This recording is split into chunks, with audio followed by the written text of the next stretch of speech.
আসসালামু আলাইকুম। আজকে আমি তোমাদেরকে বৃত্তের ম্যাজিক দেখাবো। অর্থাৎ বৃত্তের ম্যাজিকটা কি, তুমি যে কোনো ধরনের বৃত্ত অঙ্কন করো না কেন, সেই বৃত্তের পরিধি হচ্ছে তার ব্যাসের অনুপাতের সমান। মানে যতগুলো বৃত্ত অঙ্কন করব সবগুলোর পরিধি এবং ব্যাসের অনুপাতটা হবে সব বৃত্তের ক্ষেত্রেই সমান। আমি যদি এখানে বৃত্ত অঙ্কন করি, এই যে একটি বৃত্ত, এই যে একটি বৃত্ত এবং এই যে একটি বৃত্ত, এর চেয়েও যদি বড় মাপের কোনো বৃত্ত অঙ্কন করি, সবগুলো বৃত্তের পরিধি হবে তার ব্যাসের অনুপাতের সমান। অর্থাৎ এর পরিধি এবং এর ব্যাসের অনুপাত যা হবে, এর পরিধি এবং এর ব্যাসের অনুপাত যা হবে, সবগুলো হবে সমান। আমরা জানি পরিধি হচ্ছে বৃত্তের কোনো একটি বিন্দুকে কেন্দ্র করে তার সম্পূর্ণ পথ ঘুরে আসতে যে দূরত্ব অতিক্রম করতে হয় সেটি হচ্ছে তার বৃত্তের পরিধি। এবং ব্যাস হচ্ছে একটি বৃত্তের কেন্দ্র। এটি মনে করো একটি বৃত্তের কেন্দ্র। এই বৃত্তের কেন্দ্র দিয়ে যে গমন করবে বা যে রেখা গমন করবে তাকে আমরা বলতেছি ব্যাস। তাহলে এটি হচ্ছে, যদি এটি একটি বৃত্ত হয়, বৃত্তের এই বিন্দু থেকে যদি একবার আমরা ঘুরে আসি তাহলে যে দূরত্ব অতিক্রম করব তাকে আমরা বলতেছি পরিধি। পরিধির ইংরেজি হচ্ছে সারকামফারেন্স, অর্থাৎ পরিধিকে সি দ্বারা প্রকাশ করা হয়। এবং এই বৃত্তের কেন্দ্র দিয়ে গমনকারী জ্যার ইংরেজি হচ্ছে ডায়ামিটার। অর্থাৎ ব্যাসকে আমরা ডি দ্বারা প্রকাশ করতে পারি। তাহলে আমি কি বললাম, যে প্রত্যেকটি বৃত্ত, সেটি ছোট বড় যে কোনো বৃত্ত হোক না কেন, সেই বৃত্তের পরিধি হবে, পরিধি এবং তার ব্যাসের অনুপাত সবগুলো বৃত্তের ক্ষেত্রে সমান হবে। সে বৃত্ত ছোট কিংবা বড় যাই হোক না কেন, তার পরিধি এবং ব্যাসের অনুপাত হবে সবগুলো বৃত্তের ক্ষেত্রে সমান। তো পরিধিকে আমরা কী দ্বারা প্রকাশ করেছিলাম? সি দ্বারা। এবং ব্যাসকে প্রকাশ করা হয়েছে ডি দ্বারা। তাহলে এই সি এবং ডি এর অনুপাত হবে একটি ধ্রুব সংখ্যা, অর্থাৎ ছোট বড় বা এর চেয়েও যদি কোনো বড় বৃত্ত হয় সব ক্ষেত্রে সমান হবে। এই ধ্রুব সংখ্যাকে আমরা পাই দ্বারা প্রকাশ করি। সি হচ্ছে কোনো বৃত্তের পরিধি, ডি হচ্ছে বৃত্তের ব্যাস, এবং তাদের অনুপাত হবে ধ্রুব সংখ্যা। অর্থাৎ যে কোনো বৃত্তের ক্ষেত্রেই এই ধ্রুব সংখ্যা, অর্থাৎ এই মানটা আসবে সেম। আশা করি আমরা বুঝতে পেরেছি। এরপর আরেকটি কথা হচ্ছে, আমরা জানি কোনো বৃত্তের ব্যাস তার ব্যাসার্ধের দ্বিগুণ, অথবা ব্যাসার্ধ হচ্ছে ব্যাসের অর্ধেক। অর্থাৎ এটা যদি সম্পূর্ণ ব্যাস হয় তাহলে তার অর্ধেক হচ্ছে ব্যাসার্ধ।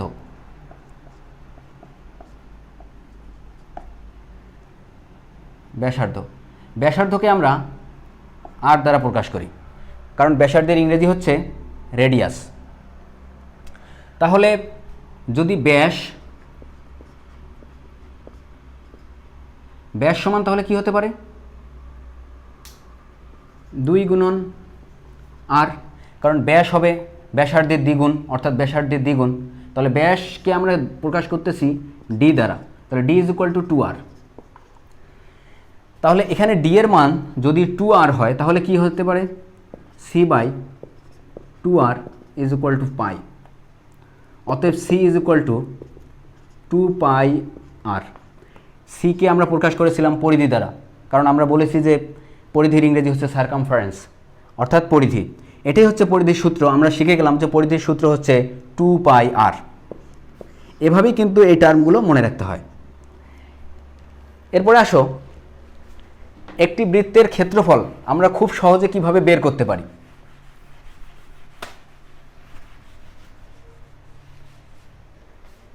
এটি একটি বৃত্ত। এই বৃত্তের ক্ষেত্রফল আমরা বের করব। বৃত্ত যেহেতু গোলাকার, কাজেই আমরা ত্রিভুজের সূত্র জানি বা আয়তাকার কোনো কিছুর সূত্র জানি, সেটা সামান্তরিক হোক বা চতুর্ভুজ হোক ইত্যাদি। কিন্তু এখানে যেহেতু এটা বৃত্তাকার আছে, কাজেই এটি বক্ররেখা হওয়ার কারণে খুব সহজে আমরা এর ক্ষেত্রফল বের করতে পারছি না। এর জন্য আমাদেরকে একটি স্বতন্ত্র সূত্র বের করতে হবে, সেটি হচ্ছে বৃত্তের সূত্র। সেটি আমরা কিভাবে বের করতে পারি? বৃত্তটিকে আমরা তার কেন্দ্র থেকে কয়েকটি ভাগে ভাগ করি।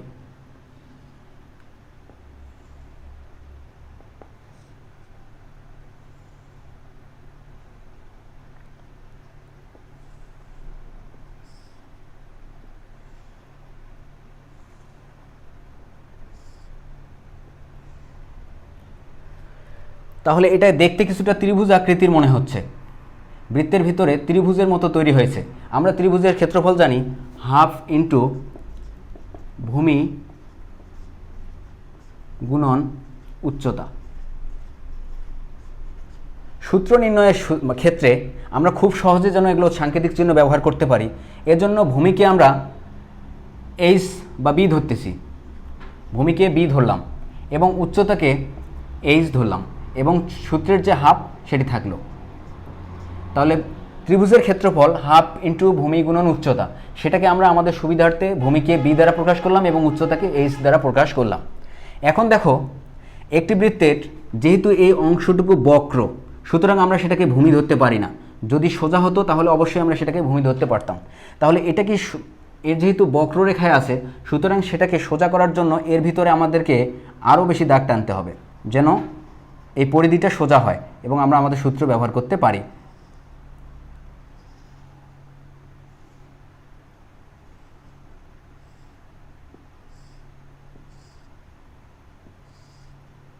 এখন দেখো যে এর ভূমি, এটা কিন্তু এখন ভূমি হিসাবে আমরা ধরতে পারবো। কেন?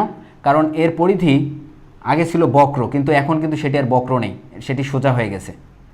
কাজে আমরা এটিকে ভূমি ধরতে পারবো, প্রত্যেকটাকে এক একটি করে ভূমি ধরা যাবে, কারণ এখানে কিন্তু আর বক্ররেখা নেই।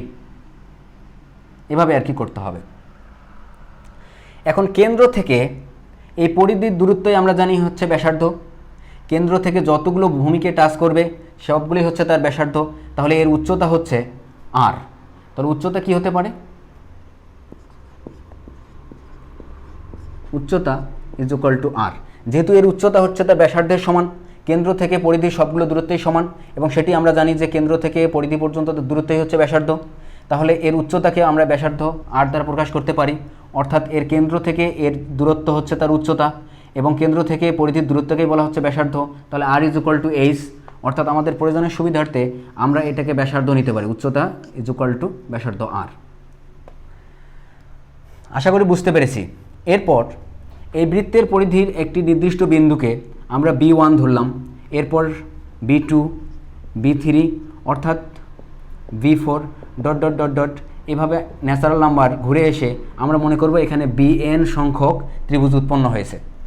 অর্থাৎ এখানে BN সংখ্যক, আমরা জানি যে ন্যাচারাল নাম্বার n দ্বারা ন্যাচারাল নাম্বার প্রকাশ করা হয়, অর্থাৎ স্বাভাবিক সংখ্যা 1, 2, 3, 4 ইত্যাদি।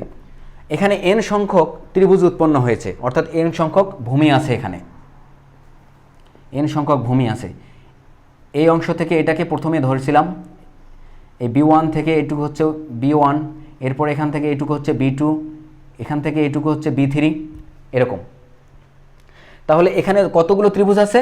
BN সংখ্যক, বা কতগুলো ভূমি আছে? BN সংখ্যক ভূমি আছে। তো এটা ব্যবহার করে আমরা কিভাবে আমাদের এই বৃত্তের ক্ষেত্রফলটা বের করতে পারি একটু ভালোভাবে খেয়াল করি।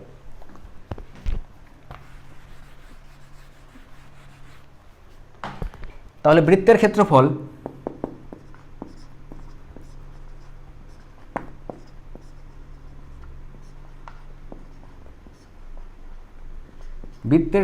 ইজ ইকুয়াল টু, তাহলে এখানে হচ্ছে যে ভূমির ক্ষেত্রফল,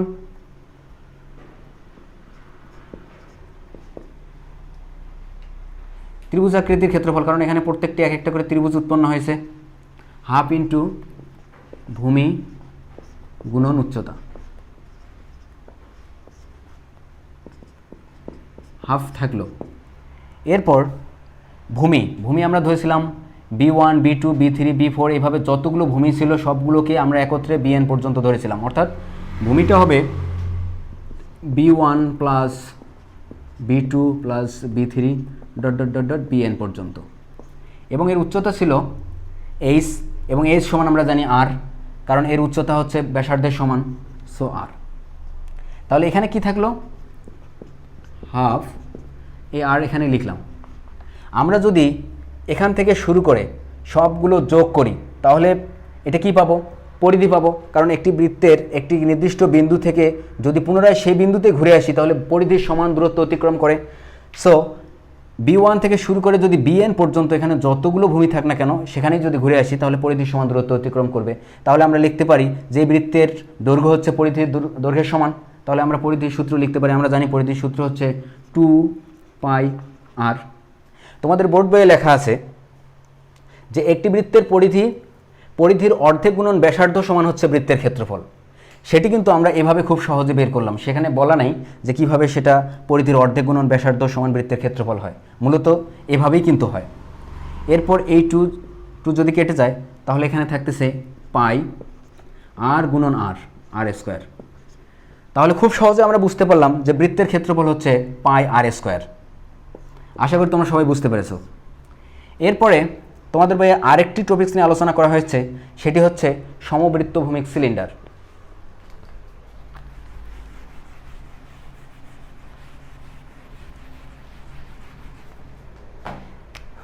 যে কোনো আয়তাকার কিংবা বর্গাকার কোনো চতুর্ভুজকে যদি তাদের এক বাহু স্ট্যান্ডার্ড রেখে আমি যদি তাকে একবার ঘুরাই তাহলে যেটি উৎপন্ন হবে সেটি হচ্ছে সমবৃত্তভূমিক সিলিন্ডার বা বেলন। এটাকে সিলিন্ডার বা বেলনও বলা হচ্ছে।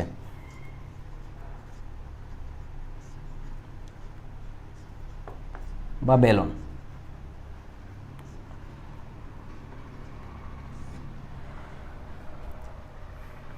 সিলিন্ডার বা বেলন বিষয়টা হচ্ছে যে কোনো আয়তাকার অথবা বর্গাকার চতুর্ভুজের যে কোনো এক বাহু, এই বাহুকে যদি আমি স্ট্যান্ডার্ড রেখে এটাকে একবার ঘুরাই তাহলে এখানে সমবৃত্তভূমিক একটি কি উৎপন্ন হবে, সিলিন্ডার অথবা বেলন উৎপন্ন হবে। সেটি হতে পারে এরকম।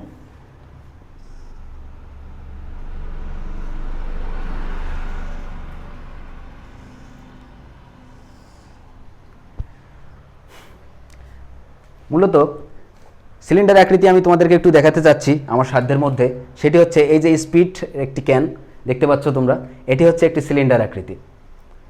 এটা তোমরা দেখতে পাচ্ছ যে এটি দুইটি তল বিশিষ্ট, এর নিচে এবং উপরে দুটি তল আছে, এদেরকে বলা হয় প্রান্তীয় তল বা দুই প্রান্তের দুটি তল আছে। এবং এর মাঝখানে যেটা তোমরা দেখতে পাচ্ছ যে গোলাকার, এটাকে বলা হচ্ছে বক্রতল। তাহলে একটি সিলিন্ডারে কয়টি তল থাকতে পারে? একটি সিলিন্ডারে দুইটি তল থাকতে পারে। একটি হচ্ছে তাদের প্রান্তীয় তল বা দুই প্রান্তে দুটি তল, এবং মাঝখানে আছে হচ্ছে তাদের বক্রতল। এদের দুইটির ক্ষেত্রফল যদি আমরা বের করতে পারি তাহলে একটি সিলিন্ডারের সমগ্র তলের ক্ষেত্রফলটা আমরা নির্ণয় করতে পারবো। তাহলে দেখি একটু কিভাবে আমরা এটা বের করতে পারি। মনে করো এটি হচ্ছে যে বৃত্তের কেন্দ্র থেকে পরিধির দূরত্বকে বলা হচ্ছে ব্যাসার্ধ। তাহলে এর রেডিয়াস হচ্ছে আর, ব্যাসার্ধটা আমরা বলছি ইংরেজি হচ্ছে রেডিয়াসকে আর দ্বারা প্রকাশ করা হয়, এবং এর নিচ থেকে উপর পর্যন্ত এর দূরত্বকে প্রকাশ করা হয় এইচ দ্বারা।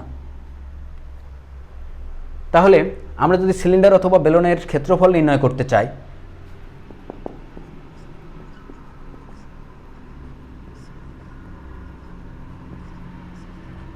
সিলিন্ডারের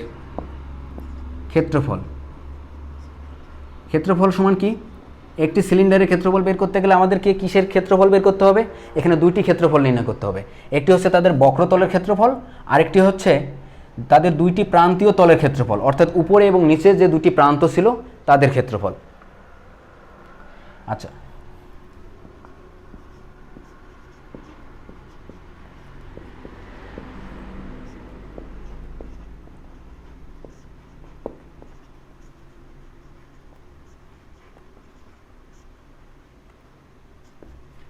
প্লাস বক্রতলের ক্ষেত্রফল।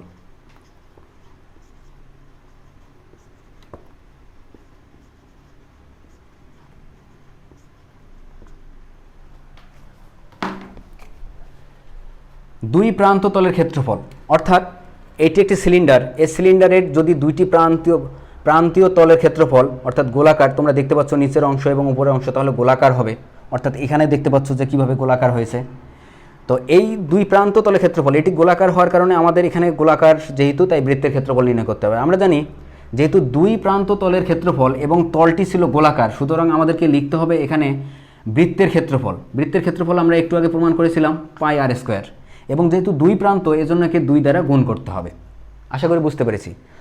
যেহেতু এখানে লেখা হচ্ছিল দুই প্রান্ত তলের ক্ষেত্রফল, এর তল দুইটি ছিল হচ্ছে গোলাকার, অর্থাৎ এই যে আমরা দেখতে পাচ্ছি যে এটি একটি সিলিন্ডার আকৃতি, এর নিচের অংশ হচ্ছে গোলাকার এবং এর উপরের অংশ হচ্ছে গোলাকার। যেহেতু গোলাকার তাই এটি বৃত্তের সূত্র এখানে ফেলতে হবে, অর্থাৎ বৃত্তের সূত্র আমরা জানি পাই আর স্কোয়ার, এবং যেহেতু দুই প্রান্ত এই জন্য একে 2 দিয়ে গুণ করতে হবে, প্লাস বক্রতলের ক্ষেত্রফল, অর্থাৎ এর মাঝের অংশটুকুর ক্ষেত্রফল আমাদেরকে নির্ণয় করতে হবে। আমি যদি এটাকে নির্দিষ্ট একটি পয়েন্টে ধরে একবার ঘুরাই তাহলে সেটা তার পরিধির সমান দূরত্ব অতিক্রম করবে। অর্থাৎ আমি যদি এটাকে একটি নির্দিষ্ট প্রান্তে ধরে একবার ঘুরাই তাহলে সেটি একটি পরিধির সমান দূরত্ব অতিক্রম করবে। অথবা আমি যদি এটাকে মাঝ বরাবর কেটে দিই তাহলে এটি যে দূরত্ব বা যে দৈর্ঘ্য তৈরি হবে সেটি হচ্ছে তার পরিধির দূরত্বের সমান। অর্থাৎ আমি যদি একটু এইভাবে বুঝাই, মনে করি এটি একটি সিলিন্ডার আকৃতি, এটি একটি সিলিন্ডার আকৃতি। আমরা প্রথমে এই দুই তলের ক্ষেত্রফল, দুই প্রান্ত তল যেহেতু গোলাকার ছিল তাই গোলাকারের সূত্র আমরা ফেলছিলাম। এরপর আমরা যদি এই সিলিন্ডার আকৃতিকে একবার ঘুরাই তাহলে পরিধির সমান দূরত্ব অতিক্রম করবে। অথবা আমরা যদি এর মাঝ বরাবর কেটে দেই, অর্থাৎ এটাকে যদি এইভাবে করি তাহলে এটা যে দূরত্ব বা এর যে দৈর্ঘ্য সেটা হবে পরিধির দূরত্বের সমান। তাহলে আমরা কি জানি যে বক্রতলের ক্ষেত্রফল হবে 2πr, অর্থাৎ এটি হচ্ছে তার দৈর্ঘ্য গুণন এর প্রস্থ হচ্ছে তার উচ্চতার সমান, এর প্রস্থ হবে এর উচ্চতার সমান, অর্থাৎ এইচ। বক্রতলের ক্ষেত্রফল নির্ণয় করতে গেলে আমরা যখন এটিকে মাঝ বরাবর কেটেছিলাম তখন এর দৈর্ঘ্য হয়েছিল এটি, এবং সেটি আয়তাকার হয়েছিল কারণ এর দৈর্ঘ্যের চেয়ে প্রস্থ কম, অথবা এর প্রস্থের তুলনায় এর দৈর্ঘ্য বেশি। সুতরাং এর ক্ষেত্রফল আমাদেরকে আলাদাভাবে বের করতে গেলে অবশ্যই এটি আয়তাকার ক্ষেত্রে ক্ষেত্রফল বের করতে হবে। আমরা জানি আয়তাকার ক্ষেত্রে ক্ষেত্রফল হচ্ছে দৈর্ঘ্য গুণন প্রস্থ। তাহলে এর দৈর্ঘ্য হচ্ছে এর পরিধির সমান, এর জন্য আমি দৈর্ঘ্য হচ্ছে পরিধির সূত্র লিখেছি, এবং এর উচ্চতা হচ্ছে বা প্রস্থ হচ্ছে এর উচ্চতা, অর্থাৎ এইচ। এর প্রস্থ হবে এর উচ্চতার সমান, সুতরাং আমি এইচ লিখেছিলাম, এটা হচ্ছে ওর প্রস্থ। আশা করি তোমরা বুঝতে পেরেছো। এখন এখানে একটু আমাদেরকে ক্যালকুলেশন করতে হবে। যেহেতু 2πr আমাদের দুই দিকেই আছে সুতরাং এটি কমন যাবে 2πr, তাহলে এখানে r প্লাস, যেহেতু 2πr কমন নেওয়া হয়েছে সুতরাং এখানে একটি r থাকলো, r প্লাস শুধু এখানে বাকি থাকলো h, যেহেতু 2πrকে কমন নিয়ে ফেলছি। এটি হচ্ছে একটি সমবৃত্তভূমিক সিলিন্ডারের ক্ষেত্রফল। তাহলে আশা করি তোমরা আজকে বৃত্তের ক্ষেত্রফল এবং সমবৃত্তভূমিক সিলিন্ডারের ক্ষেত্রফল কীভাবে নির্ণয় করতে হয় সেটি শিখেছো। আগামী ক্লাস দেখার আমন্ত্রণ রইল। সবাই ভালো থেকো।